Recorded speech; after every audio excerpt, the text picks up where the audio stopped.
Well, everyone has been catching up with Todd Frazier the last couple of weeks, and why not I, since I've known him most of his life? Todd, of course, the newest, well, I shouldn't even say the newest, one of the new members of the New York Yankees. And, of course, everyone in the area knows within the last couple of weeks, traded by the Chicago White Sox to the Yankees, which has caused quite a stir here in Toms River and Ocean County. And, Todd, good to catch up with you. And now that it's sort of settled in a little bit, the trade now a couple of weeks old, how do you feel about the whole thing? And how has it changed your life in terms of being able to commute and stay at home and see your wife and your kids more? Yeah, to be honest with you, I didn't know what to expect coming in, and I thought I'd be a Yankee like my last couple of years playing, but honestly, it's been a whirlwind. From growing up here watching them to, meeting Derek Jeter and all the Yankee guys, and now I got Paul O'Neill just walking around the stadium, just like he's just a regular guy. And now, for my family, it's pretty cool too as well because some days on day games I get to go home, spend time with them, and enjoy their company even more. So it feels like I'm back at home playing in high school, going home after the game. I know a lot has been made up over your commute. I know the first couple of days, obviously, you commuted the 80-plus miles. Have you found a place up in northern Jersey which allows you on certain days to stay there as opposed to making the trip back to Toms River?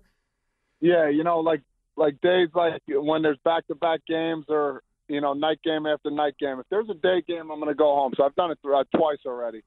Day games, I'll go home, and then, at 12 o'clock, I'll drive up and basically take the hour and 20-minute drive, and that's that. But I'll stay at a hotel in the city here. We're actually looking for a place now probably up in North Jersey, and we'll stay there for the 2.5 months.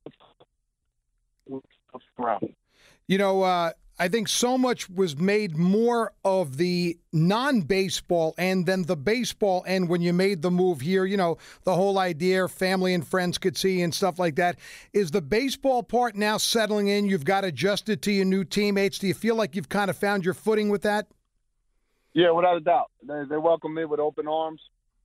They've been very gracious. This is a team that wants to win, Kev.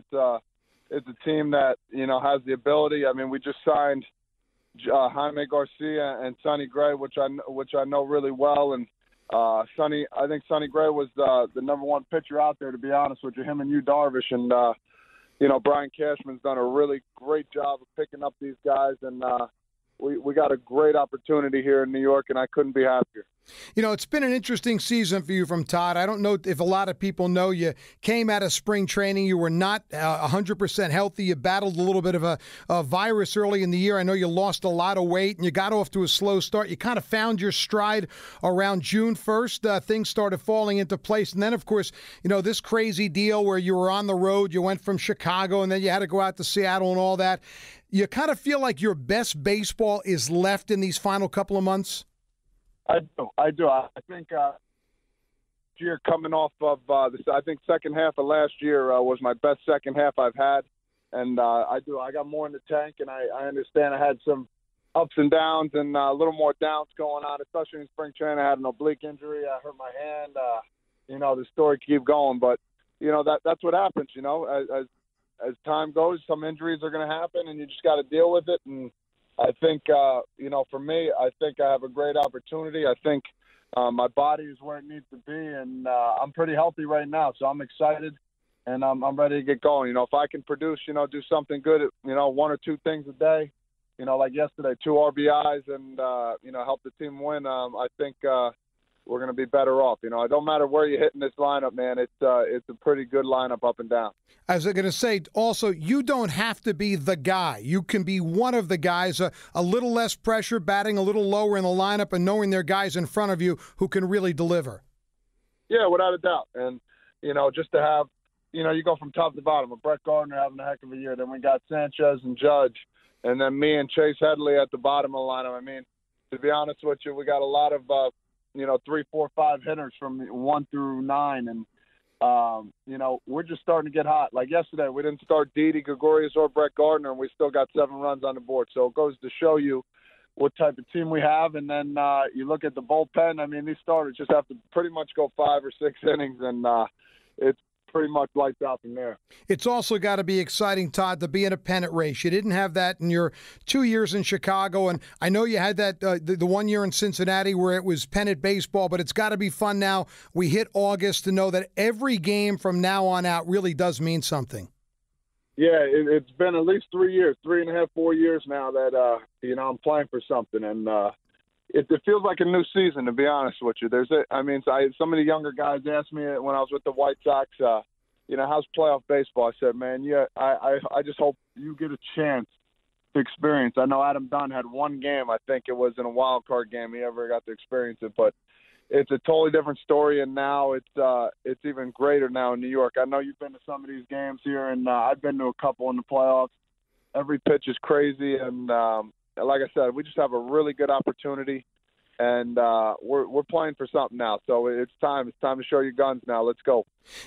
Obviously you're delighted about being in New York, and why wouldn't you be? But there was a lot of speculation with you a couple of weeks ago, and, there was talk that on the day you were actually dealt, you could have been sent to the Boston Red Sox. And I'm just wondering if there is, though, added pressure on you, and I don't just mean the baseball standpoint from being in New York, because you played in Chicago, which is a big city. But let's be honest, I'm sure there are a lot of cousins that have come out of the woodwork, friends from high school who maybe you haven't talked to in years. The demand on your time, on the tickets and stuff like that, is that a burden for you? To be honest with you, it's not bad. It's not bad. I thought it would be worse. People are starting to understand. It's tough to do. We only get a certain amount of tickets. It's very low, but when people come, I tell them, man, get those bleacher seats, man. They're real cheap. These tickets are expensive out here, so I'd rather be in the bleachers anyway, man. A lot of commotion, a lot of excitement out there, but. No, everybody's been great. Friends, family. The first day was a little hectic, but then it kind of settled from there. And I got great friends and family, so man, I got nothing really to worry about. Have you gotten used to wearing that number 29? Yeah, no, it's fine. I don't even worry about it. I remember that there was a little commotion about me having 21, but it is what it is. I don't need the number. There's some guys that really want a certain number. 21's great. It's what I came up with, but to put on a Yankee uniform, I'll be any number in the world, to be honest with you. And obviously for you, this is the final year of a contract, and you're 31 years old. You'll be 32 next baseball season. I would guess at the end of all this, things will pan itself out. But if it worked out, I'm sure you wouldn't mind retiring in pinstripes. Yeah, that'd be pretty exciting, to be honest with you. Everything in here is just unbelievable. When from the security on down to the coaching staff, to everyone that works here, they treat you like royalty, which is the best thing in the world, and they want you to be good. So they give you all the things that you need to be healthy, and I think it'll be a great spot to finish out in, and to finish my career. Very nice, and hopefully these last 2 months here, and then into the playoffs. I can show what I got, and I know what my capabilities are. So, strap it up, Kev. It's time to go, man. It's going to be a fun last 2 months. All right, now you've obviously done a ton of interviews in these couple of weeks. Have you been asked any really stupid questions? Be honest. Any stupid questions? I know They keep saying I'm commuting every day. I don't know. It's just a pain in the butt. They keep showing. You know what the question is about Al Leiter? They always say he's from Toms River, and I keep explaining to them that he was from Pine Beach. That question, I don't think it's a stupid one, but I think I always bust his shots. I always keep telling him, man, I'm the poster boy at Toms River, and he's the poster boy at Pine Beach, so I bust his shots. Well, you know what that is, because he was born in what was then Community Medical Center, so he was born in Toms River, and I think you were born in Point Pleasant Hospital, right? Of course. Yeah. So some people say Todd Frazier was born in Point Pleasant. It was just that you were born in a hospital. You're a Toms River guy. Yes, exactly. You're born in one place, I guess, and then I think it's where you're growing up. So we got that understanding out of the way. I also understand you've been asked to compare pizza in New Jersey and New York, and I think you gave New York a little bit of an edge, didn't you? No, the guy was pushing me, man. The guy was pushing me. He was being a pain in the butt. So, I got to be honest. I think they're the same, to be honest. The thin crust is always the same. The cheese is always good. But there's nothing like a late-night pizza anywhere in the tri-state area. Todd, I appreciate you giving us a few minutes. It really has been an exciting time for local baseball fans to give them an added reason to root for the guys in pinstripes. The fact that you're in first place in the division doesn't hurt easy, doesn't hurt at all. So, as always, I thank you for your time. I hope you stay healthy, and these next couple of months are really enjoyable for you and the Yankees. All right, always a pleasure talking to you, man. Have a good one. You know how hard it is for me to wish the Yankees good luck? Do you know what that's like? It's like a knife in the back. I understand totally. I understand. All right, man. Hey, Todd, thanks a lot. I'll talk to you soon. All right, buddy? Have a good one. Thanks, man.